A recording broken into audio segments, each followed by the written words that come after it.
Buenas tardes, mis queridos amigos, familia, público que nos acompaña. Hoy, jueves 13 de octubre del 2022, estamos llegando a ustedes con ahora sí, la cantaleta que nos trae a la vida y que es la misión de nuestra vida. Y esto es tratar de proveerles a ustedes de información clara, sencilla, comprensible, de lo que es el cáncer desde la perspectiva del paciente. Cómo es que podemos ayudarnos para poder lograr combatir este mal que ya se vuelve prevalente en la sociedad y que existen innumerables tipos de plantas y de otro tipo de procesos que podemos utilizar para poder coadyuvar en el combate y en la cura de este mal.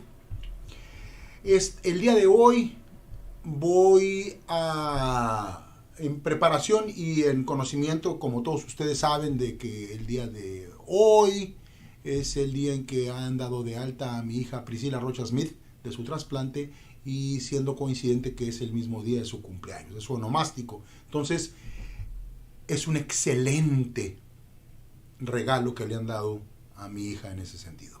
Una nueva oportunidad de vida que le agradecemos mucho a la señorita April Pate de la ciudad de Oklahoma, en Estados Unidos, así como a su familia, que pasan a ser también parte de nuestra familia. Así bien, en todo este trabalgar de que hemos estado en toda esta semana, nos dejan acotados en tiempos para poderles llevar a ustedes información que podamos compartir de una manera más sencilla. Entonces, el día de hoy, en preparación y en apoyo a lo que es este proceso de cáncer de metástasis, en el cual se ha diagnosticado que se encuentra en pulmones, se encuentra en riñón, se encuentra en hígado, vamos a tratar de introducir inicialmente el día de hoy el primer capítulo relacionado con los efectos que puede tener el cannabis fumado, señores. ¿Y esto por qué? Porque vamos a enfocarnos, en este caso, en lo que es el daño que puede ocasionar a los pulmones. Y qué es lo que sucede cuando una persona con cáncer pulmonar empieza a tener una terapia cannabinoide y que en un momento dado esta persona decida el tener el acceso seguro a cannabis medicinal de manera, digamos, paliativa, recreativa, si lo mencionan muchos de ustedes, más sin embargo, nuestro proceso siempre ha sido científico de investigación y llevándoles a ustedes lo que podemos encontrar para poder dar con lo que es la verdad de los hechos y no lo que nos pintan las autoridades, no lo que nos pintan la pseudociencia que está al servicio de las mafias farmacéuticas y que están en detrimento de nuestra sociedad. Entonces, los dejo el día de hoy con un pequeño sección de parte de un video más amplio con respecto a el estudio que tuvo la Universidad de California en Los Ángeles, el departamento de pulmonología de la Escuela de Medicina de UCLA, por sus siglas en inglés, a cargo del doctor Tashkin, el cual con un fondeo de parte del Instituto Nacional en contra de las Adicciones y con fondeo de parte de Philip Morris, la tabacalera, se dieron la tarea de estudiar por 30 años un estudio comparativo entre un grupo de fumadores perniciosos de tabaco y un grupo de fumadores perniciosos de cannabis. Así bien, les dejaron a estos y fue un estudio observacional porque la idea era comprobar que el cannabis tiene los mismos riesgos a la salud del individuo que el tabaco. Los dejo con este ligero documental y el día de mañana trataremos de iniciar la primera fase de explicación de cómo es una célula, cómo come una célula, y en este caso no vamos a diferenciar entre células cancerosas o células sanas. El proceso de respiración celular, el proceso de crecimiento celular, el proceso de tumores que se forman, están directamente relacionados a este proceso que el día de mañana les traeremos de manera amigable. Así bien, los dejo con el reporte del doctor Tashkin y la Universidad de Los Ángeles en este estudio de 30 años de cannabis fumado. Amigos, todo para adelante, para atrás, ni para agarrar vuelo, señores. Vámonos, por la salud de todos.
Used in the 19th century for the treatment of asthma. And in the 1970s, we found that marijuana has a bronchodilator effect. It's because of the THC in marijuana.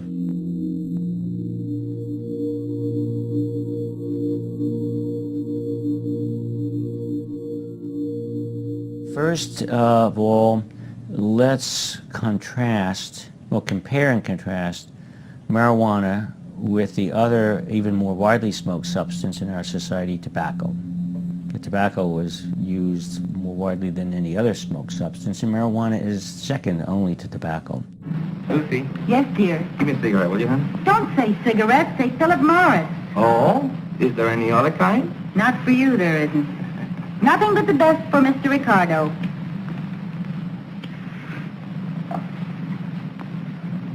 Thank you. Lucy, you're so good to me. You see how easy it is to keep a man happy?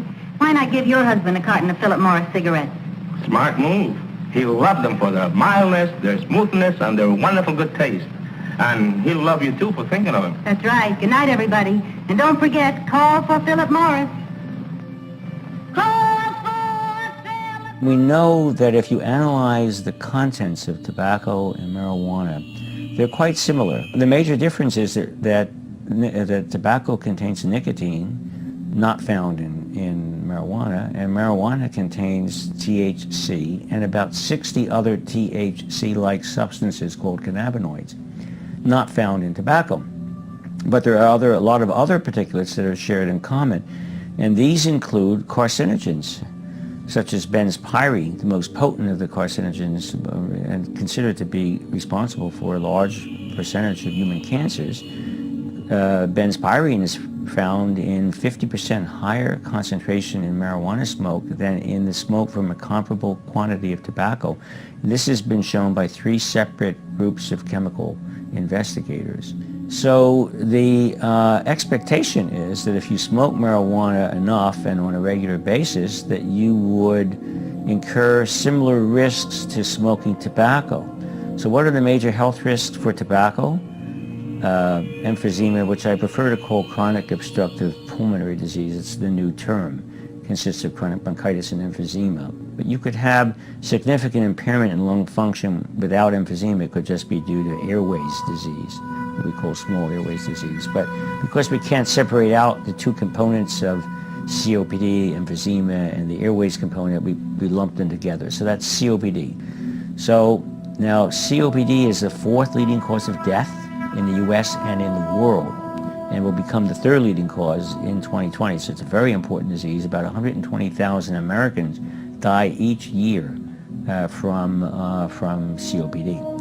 Probably the best evidence for separating out, the best method for separating out a COPD patient from someone else is to look at the rate of decline in lung function. I shouldn't say the best. It's probably the most informative.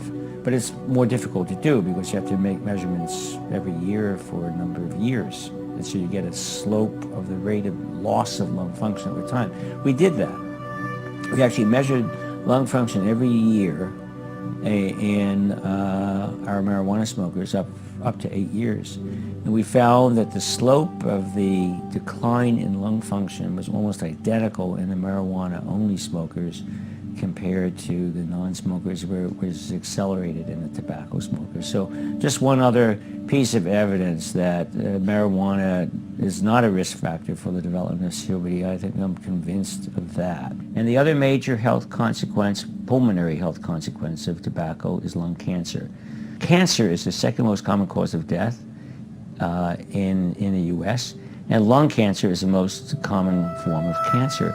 And the major risk factor for lung cancer is tobacco smoking. About 160,000 Americans die each year of lung cancer.